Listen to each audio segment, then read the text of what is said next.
Hello दोस्तों, कैसे हैं। उम्मीद करता हूँ कि सभी लोग स्वस्थ होंगे और सकुशल पढ़ाई आपकी चल रही है। चलिए स्टार्ट करते हैं अपना अगला टॉपिक पॉलिटी का, डीपीएसपी, नीति निर्देशक तत्वों के बारे में। जैसे कि अभी तक आप लोगों ने वीडियोस में देख लिया है पॉलिटी के, जिनमें कुछ बहुत महत्वपूर्ण चीज़ें हम लोगों ने पढ़ ली हैं। उन महत्वपूर्ण चीज़ों में उद्देशिका, संग्रह क्षेत्र, सिटीजनशिप और फंडामेंटल राइट हम लोगों के कंप्लीट हो चुके हैं। ये सारे काफ़ी महत्वपूर्ण टॉपिक्स रहे हैं। जिन लोगों ने नहीं देखा है वे वीडियोस को देख लें, क्योंकि सिविल की प्रिपरेशन के लिए या भारत का नागरिक होने के लिए पॉलिटी के सारे सेगमेंट आपको अच्छी तरीके से समझ जाने अति आवश्यक है। आज हम लोग नीति निर्देशक तत्वों के बारे में देखेंगे। नीति निर्देशक तत्व होते क्या हैं, ये संविधान में क्यों आए, इनकी संविधान में क्या उपयोगिता है और इसका किस रूप में क्रियान्वयन होता है, ये तमाम सारी महत्वपूर्ण चीज़ें आज हम लोग इस वीडियो में जानेंगे। ये एग्जाम के पॉइंट ऑफ व्यू से, प्री के पॉइंट ऑफ व्यू से, सरकार की योजना और पॉलिसी के ध्यान में रखते हुए काफ़ी महत्वपूर्ण है। सरकार कोई भी निर्णय लेती है, कोई डिसीजन लेती है, कोई पॉलिसी बनाती है, उसमें इसकी बहुत महत्वपूर्ण भूमिका होती है। इसको इग्नोर आप नहीं कर सकते अगर सिविल की प्रिपरेशन में आप हैं। सरकार को समझने के लिए आपको डीपीएसपी बहुत अच्छी तरीके से, directive principle of state policy समझना बहुत ही आवश्यक आपके लिए है। आइए मैं थोड़ा सा इसके बैकग्राउंड में पहले जानने का प्रयास करते हैं। एक्चुअली क्या था कि जब संविधान बन रहा था तो संविधान का जब प्रारूप बन रहा था उस दरमियान बी.एन. राव साहब ने भारतीय नागरिकों को दो तरह के फंडामेंटल राइट देने का प्रावधान बनाया, सिस्टम किया। एक तो फंडामेंटल राइट यानी मौलिक अधिकार के रूप में जो भाग 3 में है, दूसरा एक तरह से फंडामेंटल राइट जो कि नागरिकों को भाग 4 में दिया गया है, जिसको हम आज पढ़ने जा रहे हैं। इसके बारे में थोड़ा सा और जाने कि यह भाग 4 में है। अभी आपने देखा कि संघ भाग 1 में है, संघ एवं राज्य क्षेत्र भाग 1 में है, भाग 2 में नागरिकता है, भाग 3 में आपका फंडामेंटल राइट है, मौलिक अधिकार जिसे कहते हैं, और भाग 4 में आपका नीति निर्देशक तत्व है। तो भाग 4 जो है अनुच्छेद 36 से लेकर के 51 तक प्रतिनिधित्व करता है। तो मैंने बताया कि उस समय जो संविधान निर्मात्री सभा थी उनका यह मत था कि नागरिकों को कुछ ऐसे राइट्स दिए जाएं, कुछ ऐसे अधिकार दिए जाएं जो कि उनको डायरेक्ट दे दिए जाएं अभी ही, और कुछ समय के साथ उनको दिए जाएं। अब समय के साथ दिए जाए का क्या मतलब है? देखिए, जब देश हमारा आज़ाद हुआ तो भारत सरकार के पास सिविल सेवकों की, संसाधनों की बहुत सारी समस्याएं थी, चुनौतियां थी, जो कि संभव नहीं था कि एक लंबे समय तक गुलामी में रहा हुआ एक कंट्री वह सडनली अपने आप को इतना स्ट्रॉन्ग करके और इतनी अच्छी पॉलिसीज बना पाए अपने नागरिकों के लिए। ये थोड़ा अकल्पनीय स्थिति थी। इस नाते संविधान निर्माताओं ने इस बात को ध्यान में रखते हुए गांधीवादी, समाजवादी, उदारवादी विचारधारा को पोषित करते हुए नीति निर्देशक तत्वों को संविधान में शामिल किया। उस समय जो चुनौतियां थी वो कुछ तो फंडामेंटल राइट तुरंत देने की स्थिति में भारत था, लेकिन कुछ की स्थिति के लिए भारत नहीं था।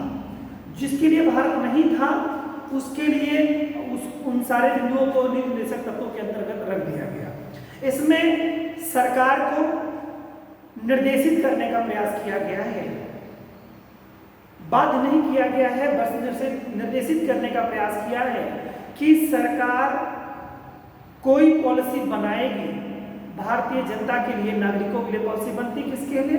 पॉपुलेशन, पब्लिक के लिए, जनता के लिए बनती है। तो कोई भी नीति बनाएगी, पॉलिसी बनाएगी, तो directive principle of state policy में दिए हुए गाइडलाइन का अनुसरण करते हुए बनाने का प्रयास करेगी। ये बात इतनी महत्वपूर्ण इसकी उपयोगिता है भारतीय संविधान में सरकारों के लिए। ये अवधारणा कहां से आई? तो विश्व में आप जान लीजिए कि मात्र 2 ही ऐसे कंट्री हैं जो अपने संविधान में नीति निर्देशक तत्वों को स्थान देते हैं। आयरलैंड के संविधान से पहला है, दूसरा भारत है। भारत ने आयरलैंड के संविधान से ही नीति निर्देशक तत्वों को अपने संविधान में स्थान दिया है। एक्चुअल में शुरुआती दौर में स्पेन में ही नीति निर्देशक तत्वों के जन्म का आविर्भाव हुआ, लेकिन उसके संविधान में इस रूप में इसको नहीं वरीयता दी गई है। उसको मूल रूप से संविधान में जो प्लेस देने वाला पहला कंट्री आपका है वो आयरलैंड है, और आयरलैंड से ही भारत में आया हुआ है। ऐसा नहीं है कि भारत में भारतीय संविधान जब बना तो नीति निर्देशक तत्व सडनली आ गया। एक्चुअल में क्या था, 1935 का जो भारत शासन अधिनियम था उसमें भी अंग्रेजों के द्वारा जो कानून बनाए गए थे उसमें भी नीति निर्देशक तत्व के रूप में उस समय विद्यमान आपका था अनुदेश पत्र। जो 1935 के अधिनियम में अनुदेश पत्र जो था वही भारतीय संविधान में एक तरह से कहिए नीति निर्देशक तत्व के रूप में डेवलप हुआ। ठीक है, और ये जो अवधारणा है बेसिकली वह एक कल्याणकारी राज्य, वेलफेयर स्टेट की कल्पना को ध्यान में रखते हुए बनाया गया है कि ऐसा हमारा राज्य होगा। ये एक गवर्नमेंट एक कल्पना कर सकती है, राज्य सरकार एक कल्पना कर सकती है या सरकारें कल्पना कर सकती हैं कि हमारे राष्ट्र में नागरिकों को किस तरह के राइट्स, किस तरह के अधिकार दिए जाएंगे। अगर आप अभी आगे देखिए पढ़ेंगे इनके अनुच्छेदों को डिटेल जब करेंगे तो आपको एक बात समझ में आएगी कि ये तो सारी ऑलमोस्ट बातें ये नागरिकों के लिए ही हैं, नागरिकों के संदर्भ में ही बताई गई है। तो आपको एक इमीडिएटली देखने में लगेगा कि ये तो जैसे आपको फंडामेंटल राइट ही है, आपको ऐसा महसूस होगा कि ये तो फंडामेंटल राइट ही लग रहा है पूर्ण रूप से। तो ये फंडामेंटल राइट, जैसा कि मैंने आपको बताया कि ये फंडामेंटल राइट की छवि को ध्यान में रखते हुए बनाया गया है, और उसका जो उस समय प्रयोग में नहीं लाया जा सकता था परिस्थितियों के कारण से, वो समय के साथ नागरिकों को प्रदान किया जाए, इसी कारण इसको बाध्यकारी नहीं किया गया था। ठीक है, तो इसमें कुछ एक महत्वपूर्ण बातें मैंने बताया, जैसे कि जो एक वेलफेयर स्टेट की कल्पना की गई थी कि एक आदर्श राज्य हमारा कैसा हो, आदर्श कंट्री हमारी कैसी हो, इस अवधारणा को ध्यान में रखते हुए ही इसको स्थान दिया गया है। इसमें नागरिकों के अधिकारों, पर्यावरण, प्रकृति, कृषि, तमाम सारे क्षेत्रों को ध्यान में रखे राष्ट्रीय, अंतर्राष्ट्रीय शांति, सुरक्षा, सारे बिंदुओं को इसमें समाहित करने का प्रयास किया गया है। एक एक बिंदु को अभी हम लोग पढ़ेंगे तो समझ में आएगा।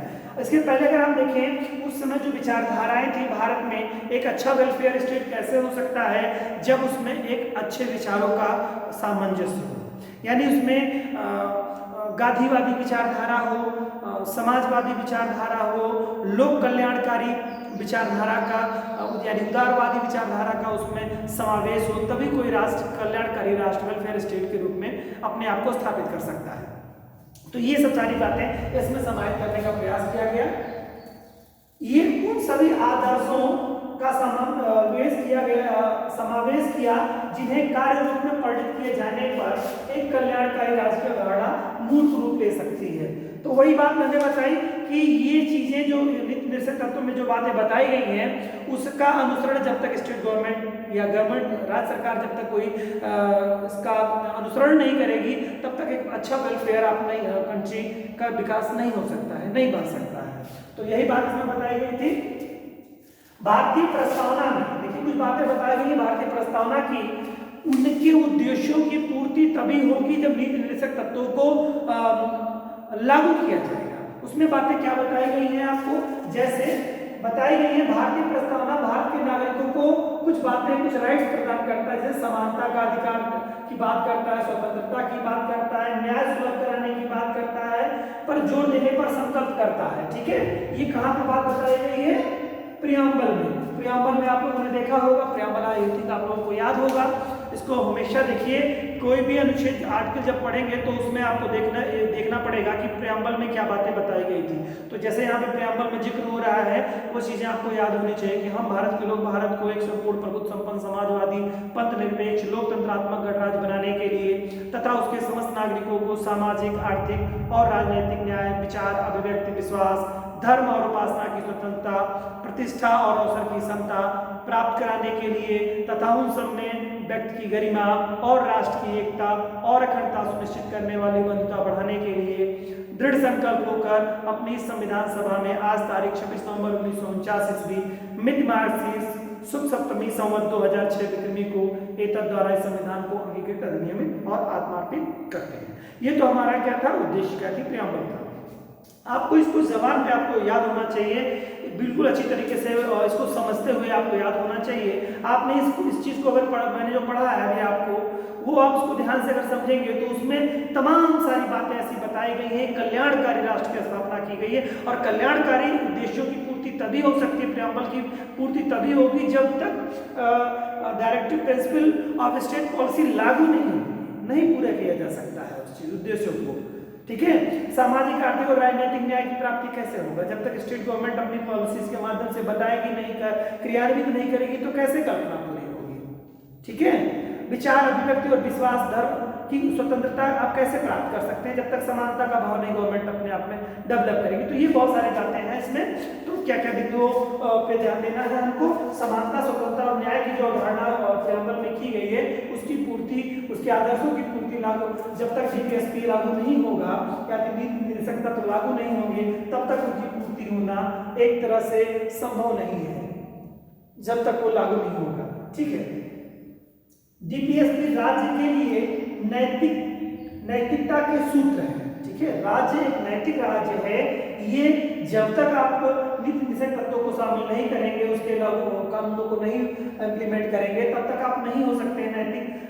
नैतिकता आपके अंदर एक नैतिक राष्ट्र नहीं बन सकता है।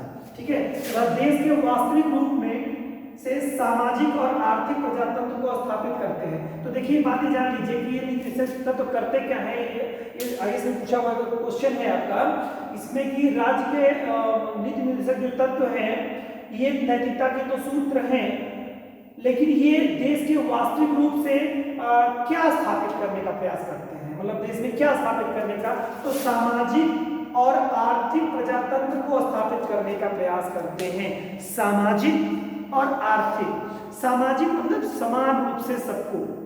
ठीक है, समाजवाद आप जानते हैं, समाजवाद के बारे में कभी अगले वीडियो में हम लोग देखेंगे, कभी जब वाद पढ़ेंगे तो वहां देखेंगे समाजवाद की अवधारणा में क्या बताई गई है। तो एक तरह से आप ऐसे कल्पना समझिए कि एक अच्छे राष्ट्र की, एक अच्छे राज्य की कल्पना की गई है समाजवाद के माध्यम से। ठीक है, सभी को समानता की बात कही गई। उसी तरह से आर्थिक प्रजातंत्र यानी कि लगभग उसमें भी आर्थिक रूप से भी लोगों में संपन्नता, समानता हो, अन्यथा ऐसा ना हो कि कहीं कुछ एक वर्गों के हाथों में धन का संग्रह बड़े पैमाने पर हो जाए, बाकी लोग गरीब रह जाए, तो फिर वो भी एक समानता की स्थिति नहीं डेवलप हो पाएगी, राष्ट्र एक वेलफेयर स्टेट नहीं बन पाएगा। ठीक है, तो ये सामाजिक और आर्थिक प्रजातंत्र को स्थापित करने का प्रयास करता है। विधि निर्माण में इन तत्वों का प्रयोग करना राज्य के लिए का परम कर्तव्य होगा, यानी कि नीति निर्देशक तत्वों जो हैं इनको अगर स्टेट गवर्नमेंट मीन्स यहाँ पे देखिए बार बार शब्द आ रहा है, कोई भी सरकार हो, चाहे वो केंद्रीय सरकार हो चाहे वो राज्य सरकार हो, जब वो पॉलिसी बनाएगी तो उस विधि निर्माण करते समय उसका परम कर्तव्य होगा कि वो इस पे ध्यान दे कि नीति निर्देशक तत्वों में क्या बातें बताई गई हैं। ठीक है, देखिए राज्य सरकार पे किसी भी सरकार पे, राज्य सरकार मीन्स यहाँ पे है कोई भी सरकार, राज्य सरकार का सेंस अगर स्टेट गवर्नमेंट आप समझना चाहे तो स्टेट गवर्नमेंट और सेंट्रल गवर्नमेंट तो भी, क्योंकि पॉलिटी में राज्य शब्द जो है वो देश का प्रतिनिधित्व करता है। तो राज्य जो है वो इस मतलब नीति निर्देशक तत्वों का अनुसरण करते ही कोई विधि का निर्माण करेगा। ठीक है, इस बात का पूरी तरह से ध्यान रखना होगा राज्य को। तो तो आइए, ये तो कुछ थोड़ी बातें थी कि मतलब कहाँ से आया, कैसे हुआ और किसकी क्या उपयोगिता है। अगर स्टेट गवर्नमेंट इसको लागू नहीं करती है तो फिर मतलब उसको ऐसा नहीं करना चाहिए, उसको ध्यान देना चाहिए। अगर वो नहीं करती है तो कोई परिस्थिति ऐसी होगी जो उसकी एक मजबूरी क्रिएट कर रही, मतलब सामने खड़ी कर रही होगी, नहीं तो वो राज्य सरकार इसको बिल्कुल करना चाहेगी। और लेकिन इसको देखिए, डीपीएसपी को लागू करने के लिए एक समस्या और भी है कि सरकार को जब भी इस चीज को लागू करना है तो उसको इस बात का ध्यान रखना होगा कि आपसी सौहार्द, भाईचारा और सामाजिक बैलेंस बना रहे। ऐसा नहीं कि किसी चीज को किसी के ऊपर थोप दिया। जैसे अभी एक बात करेंगे हम लोग, आगे क्रम में मिलेगा सामान्य नागरिक संहिता के बारे में, वो हम लोग इसके अगले वाले वीडियो में उस पर हम लोग चर्चा करेंगे। फिर वहाँ पे मैं आपको अच्छे तरीके से उसको बताऊंगा कि सरकार को कैसे क्या कर रही है। तो आइए जानते हैं थोड़ा सा कि नीति निर्देशक तत्वों में जो बताए गए हैं इसमें किन किन अनुच्छेदों के माध्यम से क्या क्या बातें बताने का प्रयास किया गया है, वो देखते हैं। तो पहला इसमें है अनुच्छेद 36 से लेकर के अनुच्छेद 51 तक, आपको मैंने बताया कि इसके अंतर्गत आते हैं। किसके अंतर्गत? नीति निर्देशक तत्वों के अंतर्गत आते हैं। ठीक है, तो नीति निर्देशक तत्वों से जो आर्टिकल 36 इसका पहला आर्टिकल है, वह अनुच्छेद 12 जो आपका है राज्य की जो डिफिनीशन देता है वही सेम बात कहा जाता है अनुच्छेद 36। उसमें यह बताया गया, अनुच्छेद 36 में यह कहा गया है कि राज्य मतलब जो है इसका क्रियान्वयन करेगा। जैसे राज्य की डिफिनीशन बताई गई तो राज्य क्रियान्वित करेगा, तो राज्य के अंतर्गत कौन कौन से आते हैं, तो मैंने आपको राज्य में बताया था केंद्र सरकार और केंद्रीय पार्लियामेंट यानी लोकसभा और राज्यसभा, ये आपके राज्य के अंतर्गत नंबर 1 स्थिति में आते हैं। नंबर 2 में आते हैं प्रत्येक राज्यों की सरकारें और प्लस विधानमंडल। ठीक है, ये दूसरे आपके राज्य के दायरे के अंतर्गत आते हैं। और तीसरा आता है जितने भी प्राधिकारी हैं या कहिए प्राधिकरण हैं जो सरकार द्वारा मान्यता प्राप्त यानी विधिक रूप से जो स्थापित किए गए कानूनी रूप से, वो सारे चीजें इसके अंतर्गत आपकी आती हैं। ये सब राज्य हैं जो कानून बना करके जनता पे गवर्न कराने वाली इकाई है, वो सब राज्य के दायरे के अंतर्गत आपको आती है। ठीक है, तो अनुच्छेद 36 जो क्या करता है वो कहता है राज्य के बारे में। अगला है अनुच्छेद 37, यह कहता है न्यायालयों द्वारा लागू नहीं कराया जा सकता। कहता है कि नीति निर्देशक तत्वों को न्यायालय के द्वारा लागू नहीं कराया जा सकता। यानी कि कोई व्यक्ति ये कहे कि फंडामेंटल राइट हमको प्राप्त है तो उसके लिए तो आप न्यायालय में जाएंगे, न्यायपालिका जो है अपने पावर के माध्यम से अनुच्छेद 32 के माध्यम से और हाई कोर्ट जो है अनुच्छेद 226 के माध्यम से आपको फंडामेंटल राइट तो दिला सकता है। लेकिन नीति निर्देशक तत्वों को लेकर के अगर आप वाद न्यायालय में जाते हैं तो पहली चीज आप जा ही नहीं सकते हैं, क्योंकि न्यायालय में वाद योग्य है ही नहीं, है ना, इसको स्थान नहीं दिया गया। ये एक कल्याणकारी राज्य की स्थापना के लिए एस्टैब्लिश किया गया है। इसको राज्य को का यह कर्तव्य होगा कि वो इसका अनुसरण करे, बाध्य नहीं होगा। तो बाध्य नहीं है तो हम ये नहीं कह सकते कि मतलब इस चीज को लागू करो। जैसे अब आप देखिए कि गोवा है, गोवा में सामान्य नागरिक संहिता आपको लागू है, और आप देखेंगे और जगहों पे ये सामान्य नागरिक संहिता लागू नहीं है। तो अब एक थोड़ा सा बड़ा अंतर आपको दिखाई दे, जब कोई कहे कि नहीं और राज्यों में भी लागू होना चाहिए सामान्य नागरिक संहिता, तो आप इसके लिए वहाँ पे कोर्ट में नहीं जा सकते हैं। 1961 से ही गोवा में सामान्य नागरिक संहिता लागू की गई है, ठीक है, और बाकी जगहों पे नहीं लागू है। तो मतलब ये जो भी बातें बताई गई हैं, है ना, तो वो टोटल नीति निर्देशक तत्वों को आप न्यायालय में वाद योग्य नहीं कर सकते, न्यायालय में नहीं जा सकते। तो दो अनुच्छेद हो गए। अनुच्छेद 36 में आपका कहता है राज्य की डिफिनीशन के बारे में बताता है कि राज्य के दायरे में कौन आएगा, क्योंकि हर शब्द अभी एक एक आर्टिकल जब आप पढ़ेंगे तो उसमें राज्य शब्द पहले आएगा कि ये राज्य ये करने का प्रयास करेगा, राज्य ये करेगा, राज्य ऐसा करने का प्रयास करेगा। हर जगह राज्य शब्द दिखेगा तो राज्य मतलब कौन, तो वही राज्य अनुच्छेद जो 12 में राज्य है, अभी जो मैंने आपको बताया कि राज्य के अंतर्गत सरकारें, ठीक है, विधानमंडल, राज्य विधानमंडल, केंद्रीय विधानमंडल और सारे वो प्राधिकारी, ठीक है, या इकाइयां जो संवैधानिक रूप से स्थापित की गई हैं, वो सारे राज्य के दायरे के अंतर्गत आपकी आएंगे। ठीक है, तो अनुच्छेद ये 36 जो आपका कहता है राज्य, अनुच्छेद 37 जो कहता है वो कहता है डीपीएसपी को लागू कराने के लिए आप बाध्यकारी नहीं कर सकते, न्यायपालिका नई सरकार को बाध्य नहीं किया जा सकता, ये बात कहता है। और अनुच्छेद 38 क्या कहता है, राज्य ऐसा प्रयास करेगा कि वह लोक कल्याण की अभिवृद्धि के लिए ऐसी सामाजिक व्यवस्था की स्थापना का प्रयास करेगा जिसमें सामाजिक, आर्थिक और राजनीतिक न्याय प्रत्येक व्यक्ति के लिए सुनिश्चित हो सके। ठीक है, क्या कहा रहा है इसमें? इसमें बता रहा है कि राज्य इस बात का हमेशा भरसक प्रयास करेगा, इस बात का अनुसरण करेगा राज्य कि लोक कल्याण के लिए, लोक हित को ध्यान में रखते हुए, लोक हित करने के लिए क्या करना होगा सरकार को? ऐसी व्यवस्था, ऐसी सामाजिक व्यवस्था को लागू करने का प्रयास करना होगा जिसमें सामाजिक, आर्थिक और राजनीतिक न्याय प्रत्येक व्यक्ति के साथ हो। यानी किसी भी व्यक्ति के साथ ऐसा ना हो कि वो छूट गया, जैसे लिंग के आधार पर, क्षेत्र विशेष के आधार पर, संप्रदाय विशेष के आधार पर, जातीय विशेष के आधार पर ये ना होने पाए कि कुछ वर्ग के लोग वंचित रह गए, छूट गए। सरकार इस बात का पूरी तरह से ध्यान रखेगी। तो एक बार फिर से इसको देख लीजिए, बहुत ही महत्वपूर्ण है आपका। राज्य ऐसा प्रयास करेगा कि वह लोक व्यवस्था की अभिवृद्धि के लिए, लोक व्यवस्था की अभिवृद्धि यानी ऐसा कोई कार्य ना करे कि लोक व्यवस्था क्या हो, भंग हो, डिस्टर्ब हो, लोगों में वैमनस्यता की स्थिति उत्पन्न हो जाए, इसका पूरी तरह से ध्यान करेगा। ऐसी सामाजिक व्यवस्था की स्थापना करने का प्रयास करेगा, इसका सामाजिक, आर्थिक और राजनीतिक न्याय प्रत्येक व्यक्ति को मिलना सुनिश्चित हो सके। ठीक है, तो ये बात स्टेट को, सरकार को, राज्य सरकार को, राज्य को ये करना ही होगा। ये इस तरह से है। अब करना ही होगा का मतलब बाध्यकारी नहीं है, कोई भी अगर अच्छी सरकार है तो डेफिनेटली इस चीज को करेगी। एक तरह से कहिए सरकार को एक तरह से गाइडलाइन प्रोवाइड कर रहा है। आप देखेंगे, इसको अभी समझते जाएंगे, जैसे जैसे तैसे आपकी ओपिनियन इस पर बनती जाएगी। ये सरकार को एक निर्देशित करने का प्रयास करता है कि भाई ऐसे करो तो ठीक है। जैसे आपके लिए कोई गाइडलाइन होती है, हमारे लिए अपनी गाइडलाइन होती है कि भाई नहीं ऐसा करना चाहिए। ठीक है, आप विद्यार्थी हैं तो आपका कार्य क्या है कि नहीं, हमको पढ़ना चाहिए। ये एक आपका, फिर उसके लिए जो मानक है विद्यार्थियों के लिए, उसको आपको पूरा करना ये आपका कर्तव्य है। ठीक है, उसे कोई जैसे विद्यार्थियों के लिए है कि कहा जाता है कि विद्यार्थी है तो भाई उसका अनुसरण करना चाहिए, उसी तरह से राज्य है तो राज्य को इस चीज़ का अनुसरण करना चाहिए। ये तो बात आपको बताएगी अनुच्छेद 36, 37 और 38 में। ठीक है, अब अनुच्छेद 39, ये काफी महत्वपूर्ण है, इसमें बहुत सारी बातें बताई गई हैं, इसको थोड़ा बारीकी से हम लोग देखते हैं। अनुच्छेद 39 जो है यह कई खंडों में विभक्त है, ये लगभग करीब में 6 खंडों में विभक्त है। ठीक है, क ख ग घ और च तक की स्थिति में आप देखेंगे तो ये इसको मिलता है, यानी कि 6 खंड इसके हैं। एक एक खंड में क्या क्या बातें बताई गई हैं इसको देखते हैं।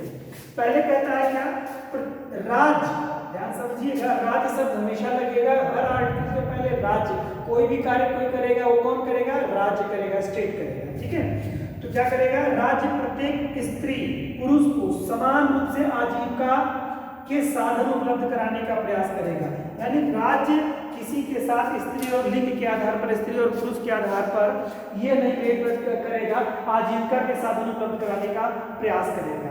आजीविका के साधन यानी कि कोई रोजगार, जैसे है कोई व्यक्ति है, किसान व्यक्ति है, अगर वो कृषक नहीं है, खेती नहीं है, वह मजदूर वर्ग का व्यक्ति है, तो सरकार ऐसी पॉलिसी करेगी, ऐसी कुछ योजनाएं बनाएगी कि जिससे उनकी आजीविका सुरक्षित हो सके। जैसे अभी आप देख रहे हैं मनरेगा, देख रहे हैं, मनरेगा को क्या होती है, सरकार क्या करती है, उस पर वो व्यवस्था, हालांकि इस अनुच्छेद के आधार पर मनरेगा नहीं बनाया गया है, लेकिन मैंने आपको उदाहरण के आधार पर आपको बता रहा हूँ आपको कि ऐसा प्रयास करेगी कि उनकी आजीविका चलती रहे। ऐसा ना हो कि वो खाने बिना मरने लगे।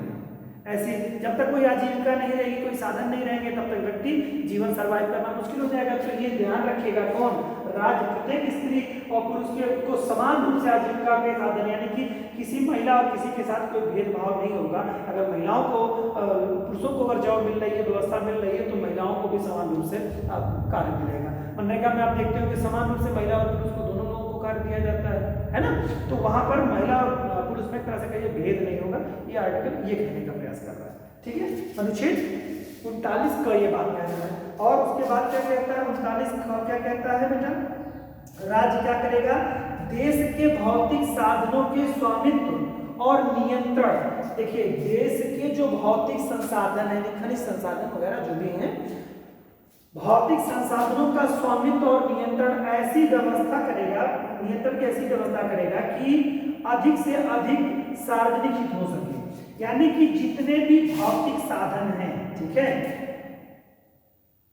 उसके स्वामित्व और नियंत्रण के लिए, जैसे मान लो खदानें हैं या जो भी भौतिक साधनों में आप देख सकते हैं वन है, जंगल है, तमाम सारी ऐसी चीजें हैं जो भौतिक साधनों के रूप में, इसमें किसी एक या लैंड है भौतिक साधनों में, जैसे मान लो जमीन जो है किसी एक व्यक्ति के व्यक्ति के पास पूरी लैंड हो जाए, है ना, तो क्या होगा कि बाकी गांव के सारे लोग, एक दो परिवार के पास अगर लैंड हो जाए तो बाकी के पास नहीं लैंड रहेगी, तो वो क्या करेंगे, फिर करेंगे क्या, उनकी आजीविका कैसे चलेगी।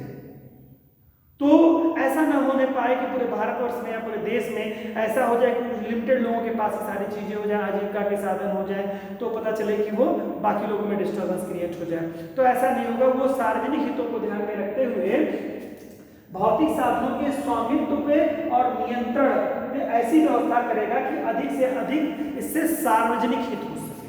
सार्वजनिक हितों को ध्यान में रखते हुए सरकार ऐसा करेगी।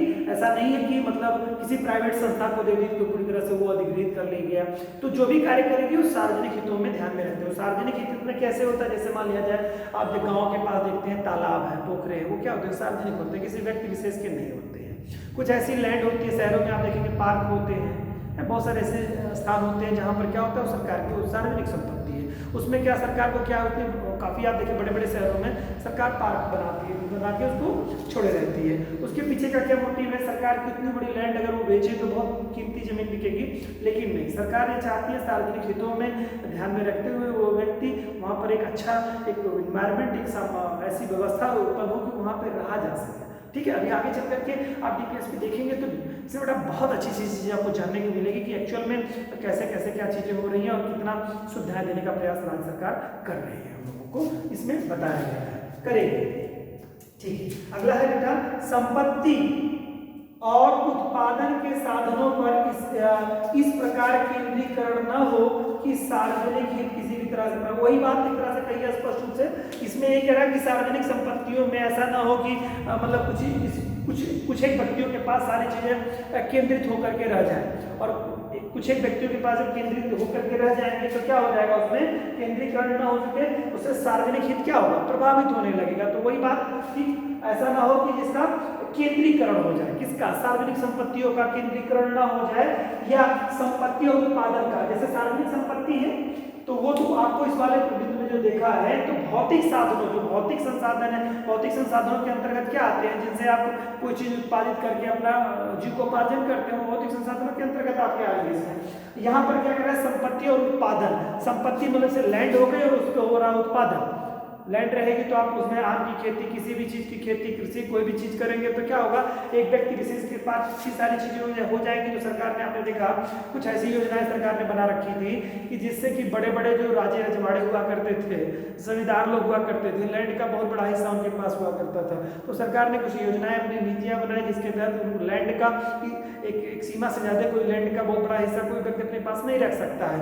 तो लोगों ने उसको फर्म घोषित कर दिया, ट्रस्ट घोषित कर दिया अपनी संस्थाओं, अपनी संपत्तियों को, जिससे कि सरकार से बस, सरकार का मोटिव यही था कि सब में वितरण हो, सार्वजनिक संपत्ति सब में जाए और उत्पादन के साधनों पर लगभग सभी का एक समान रूप से अधिकार बनने की स्थिति बने।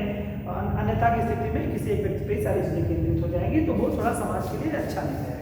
ठीक है, अगला क्या है, अगला कहता है अनुच्छेद 39 कहता है स्त्री पुरुष को समान कार्य के लिए समान वेतन। देखिए आज है ना, आप जिस पद पे कार्य कर रहे हैं उसी पद पर दूसरी अगर कोई महिला है वो कार्य कर रही है तो समान कार्य के लिए समान वेतन का प्रावधान किया गया। तो ये बहुत अच्छी तरीके से देखिए अनुच्छेद 39 में, 39 किसमें है, 39 में क्या किया है, समान स्त्री पुरुष को समान कार्य के लिए समान वेतन, यानी कि किसी को लिंग के आधार पर उसके उसमें परिवर्तन नहीं किया जा सकता है। ठीक है, उसको समान कार्य किया है, अगर स्त्री ने किया है चाहे पुरुष ने किया, उस समान कार्य के लिए समान उसको धन मुहैया कराना उनकी रिस्पॉन्सिबिलिटी होगी। ठीक है, आगे हम लोगों का है श्रमिक पुरुषों और स्त्रियों के स्वास्थ्य और शक्ति का तथा बालकों के सुकुमार अवस्था का दुरुपयोग न हो। देखिए जो श्रमिक स्त्री और पुरुष है या जो बालक है, ठीक है, सुकुमार यानी नाजुक उम्र के बालक है, तो इनको ऐसे कार्यों में इन्वॉल्व न होने दिया जाए कि जिससे कि उनका, जैसे स्त्री पुरुष है, ऐसी जगह पे माहौल ना हो कि जहाँ पर उनको एक तरह से कहिए तकलीफ हो, प्रॉब्लम हो नौकरी करने में, ऐसा इन्वायरमेंट वहाँ पे ना हो। और बच्चों के लिए सुकुमार यहाँ पे शब्द जो यूज किया गया है वो कम उम्र के बच्चों के लिए किया गया है। अब यहाँ पे 14 वर्ष आप मत समझिएगा, 14 वर्ष से ऊपर वाले बच्चों के बारे में बात हो रही है। वो क्या हो गया, 18 वर्ष से कम है लेकिन 14 से ज़्यादा हैं, तो सरकार 14 वर्ष तक के बच्चों को ही तो शुद्ध निःशुल्क शिक्षा की बात करता है और उनसे काम कराने से रोकता है। लेकिन उससे कम, उससे ज़्यादा उम्र के जो बच्चे होते हैं वो क्या, एक तरह से कहिए सुकुमार जो अवस्था होगी वो वही होगी, तो उनके लिए एक ऐसा हेल्दी इन्वायरमेंट वहाँ पे वो जहाँ कार्य कर रहे हैं। जैसे श्रमिक शब्द लगा है यहाँ पे, श्रमिक महिला श्रमिक हो चाहे पुरुष श्रमिक हो चाहे वो बालक हो श्रमिक के रूप में, तो उसको एक ऐसा माहौल दिया जाएगा जिससे कि वो एक अच्छे इन्वायरमेंट में अपना कार्य कर सके। तो यही बात बता रहा है, कह रहा है श्रमिक पुरुषों और स्त्रियों को स्वास्थ्य और शक्ति, ठीक है, बालकों को सुकुमार अवस्था का दुरुपयोग न किया जा सके, है ना, कोई शोषण ना कर सके उन चीजों का, इस बात का ध्यान रखना है। और लास्ट इसका आज का इसका 39 का च है, क्या कहता है, बच्चों तथा युवकों के शोषण से, भौतिक तथा नैतिक परित्याग से रक्षा की जाएगी। यह क्या है, 42वें संविधान संशोधन के द्वारा। देखिए 42वां संविधान संशोधन 1976 जो हुआ था सर्वसम्मति समिति की सिफारिश के आधार पर, इसमें बहुत सारे संशोधन किए गए, तो बहुत सारे, तो सारे आर्टिकल्स में लगभग करीब में काफी कुछ आपको लगभग करीब में फंडामेंटल राइट में और नीति निर्देशक तत्वों में और आगे के बहुत सारे आर्टिकल्स में आपको मिलेगा कि इसमें ये बातें 42वें संविधान संशोधन के कुछ तथ्य मिलेंगे। तो इसमें यही बताया बच्चों युवकों के शोषण से, ठीक है, तथा भौतिक तथा नैतिक परित्याग से रक्षा की जाएगी कि कोई किसी व्यक्ति का, है ना, व्यक्तियों में चाहे वो महिला हो चाहे पुरुष हो और बच्चों का किसी तरह से ऐसा ना हो कि कोई व्यक्ति लोग शोषण कर पावे, इसका ध्यान रखेगी सरकार, ऐसी पॉलिसी बनाएगी, इस बात को ध्यान में रखते हुए। तो आज का वीडियो हम लोगों का अनुच्छेद 39 तक यहाँ पर हुआ। इसके बाद के 40 से लेकर के 51 तक का जो 11 आर्टिकल्स हैं वो लोग हम लोग अगले वीडियो में देखेंगे। उम्मीद करता हूँ कि आप लोग नीति निर्देशक तत्वों को अच्छी तरीके से समझ पाए होंगे और दूसरे वीडियो में हम लोग बाकी से इस बातों को देखेंगे। ओके, धन्यवाद।